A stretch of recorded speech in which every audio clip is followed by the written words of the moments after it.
Depois que o jovem xamã dormiu e ao acordar, ele teve que rastejar para fora da cabana. E tudo porque o escritor estava com muito frio porque havia um verdadeiro duque lá fora, e ele estava vestido com roupas leves para aquele tempo. Depois disso, o cara começou a duvidar que as pessoas morem nessas cabanas, porque os prédios estão cheios de buracos e rachaduras. Por causa disso, o herói sentiu tanto frio que quase morreu congelado. O jovem decidiu que algo precisava ser feito a respeito, porque isso não poderia continuar todas as noites. Então Subai percebeu que Enlil havia retornado e pediu que ela trouxesse mais palha. Parecia que a menina não tinha pressa em pegar o canudo, continuando simplesmente a olhar para o jovem xamã.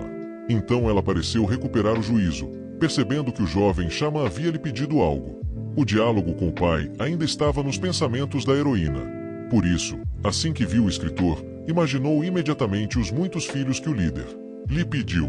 Inesperadamente para o jovem, a heroína começou a bater nele e a gritar que definitivamente queria um homem maior. O jovem não entendeu o que Enlil a quis dizer, então pediu que ela trouxesse palha novamente, pensando que ela simplesmente não a ouviu. Foi então que a heroína finalmente percebeu o pedido e perguntou por que o cara precisava de canudo. O jovem xamã explicou que a menina tinha muitos buracos em sua casa, então eles precisavam ser consertados, e para isso ele precisava de palha. A heroína então entendeu o que estava acontecendo e disse que assim fosse, ela ajudaria o jovem. Então pareceu ao jovem que a menina começou a se comportar muito pior e ele não entendeu o que estava acontecendo com ela. Subai não tinha ideia do diálogo entre Enlil e seu pai, então continuou confuso e até espancado. Então o jovem percebeu algo que atraiu completamente sua atenção, obrigando-o a parar. Acontece que o jovem xamã viu pessoas que nem dormiam em uma cabana, mas simplesmente sob algo que parecia um do céu. Eram criaturas muito jovens que se enrolavam em bolas, porque estavam com muito frio, e então o escritor perguntou à heroína por que alguém estava dormindo na rua, porque não tinham nem com que se cobrir. A Enlil explicou que poucas pessoas têm casa e as peles são muito valiosas, então cada um se cuida, mas o herói não deve se preocupar, pois sua vida é muito mais importante. Ficou claro pela expressão no rosto do jovem xamã que ele não estava particularmente feliz com a notícia que acabará de ouvir. Como resultado, a heroína ainda ajudou o escritor a encontrar o canudo, então naquele momento os heróis caminhavam segurando nas mãos. Então, inesperadamente, o jovem não levou a palha para sua nova cabana, mas colocou-a no lugar de um cobertor para quem dormia na rua, porque fazia muito mais frio para eles. E a Enlil não entendeu essa ação, perguntando ao escritor por que ele deu todo o canudo para os outros, porque ele é um xamã, o que significa que é muito mais importante. Então Suba explicou tudo para a garota, dizendo que a vida dos outros é tão valiosa quanto a sua. Essas palavras fizeram a heroína pensar, de modo que ela não conseguiu nem dizer nada. Em resposta a essa afirmação, naquele momento, a heroína percebeu que o jovem xamã não era o que ela pensava inicialmente, pois sua personalidade começou a ser revelada por meio de suas ações. Então alguém começou a gritar para todo o povoado que os caçadores haviam retornado. E os caçadores não voltaram de mãos vazias, mas com presas, o que encantou muito a todos que os aguardavam. Todos ficaram felizes porque viram quanta comida os caçadores traziam para eles. Uma criança até correu até o javali de crina vermelha e disse que o animal parecia delicioso. Os adultos, entretanto, ficaram felizes por finalmente conseguirem alimentar as crianças.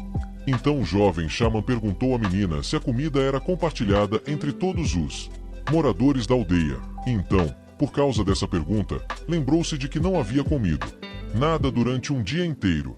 E Enlil explicou ao escritor que, principalmente quando se trata de carne, a maior parte vai para os guerreiros totêmicos, e as sobras ficam para as crianças e guerreiros reservas.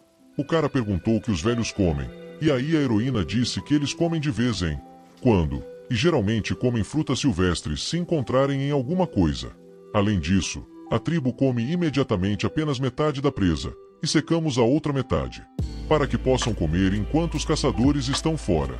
O herói percebeu que o fornecimento de alimentos dependia inteiramente de um pequeno grupo de caçadores e coletores, e isso dependia inteiramente da sorte. O jovem perguntou a Ien se sua tribo estava envolvida na agricultura, lavoura ou criação de animais, porque isso poderia fornecer alimentos à aldeia.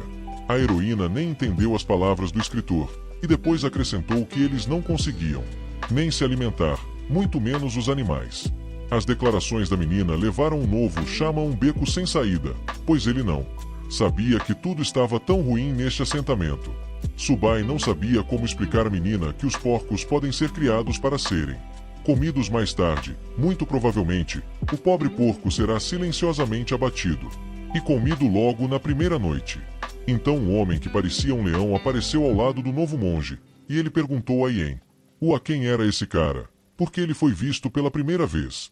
Então o homem quis adivinhar quem era, e para isso até colocou sua presa no chão, pretendendo saber tudo detalhadamente. Um caçador desconhecido do escritor perguntou se o cara era o futuro marido da heroína, que seu pai havia encontrado para ela. Então Ien começou a repreender o homem, chamando de tio Kanshi, gritando porque ele dizia tantas bobagens, e até perguntava todos os dias quando a heroína finalmente se casaria. Foi então que explicaram aos caçadores que se tratava do herdeiro do Chama, o que causou verdadeira surpresa e alegria aos que compareceram, pois aprenderam que a esperança de sobrevivência da tribo ainda não estava perdida. E um dos caçadores percebeu que o herdeiro era bem magro, então precisava ser engordado. E por isso ia dar ao escritor toda a sua captura. Todos pensavam que seu futuro dependia apenas dele como herdeiro do Chama, então tentaram, de todas as maneiras, tornar sua vida melhor. O herói perguntou a Ien se todos os convidados deste assentamento foram tratados tão bem quanto ele. Então a heroína perguntou por que deveríamos tratar os estranhos dessa maneira, e eles tratam o jovem dessa maneira apenas porque ele é um futuro Chama. Então uma criança começou a puxar as roupas do jovem, tentando chamar a atenção para si e ao mesmo tempo segurando o pássaro, que ele olhava com fome. Ficou claro que a criança queria comer sozinha, mas ao mesmo tempo disse ao escritor que queria compartilhar a comida com ela. E embora Subai tenha ficado comovido com isso, ele entendeu que tudo isso estava sendo feito apenas porque em breve ele se tornaria um Chama.